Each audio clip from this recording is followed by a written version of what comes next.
உயிருடம்பின் நீக்கியா என்பர் செயிருடம்பின் செல்லாத்தி வாழ்க்கையவர். நம்ம ரொம்ப சிந்திக்க வேண்டிய ஒரு குறள் தான். 330வது குறள். உயிர் உடம்பின் நீக்கியார் என்ப செயிருடம்பின் செல்லாத்தி வாழ்க்கையவர். இப்ப நோயோட ஒரு மனுஷன் இருக்கான், எப்ப பார்த்தாலும் நோய் அவருக்கு.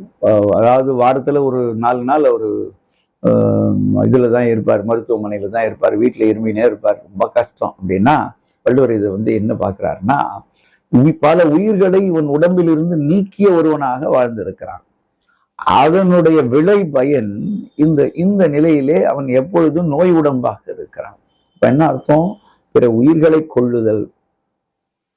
செயிருடம்பின் செல்லாத்தி வாழ்க்கையார். அவன் உடம்புல எப்பவும் நோய்கள் குடிக்கொண்டிருக்கும். எப்போ?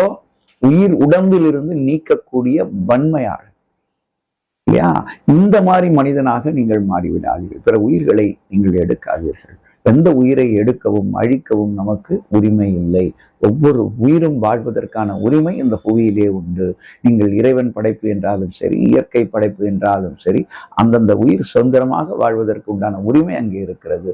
அந்த உயிர்களை எடுத்தால் நீங்கள் நோய் உடம்பினராக இந்த பூமியிலே உலவ வேண்டும் என்ற எச்சரிக்கை தருகிறார்.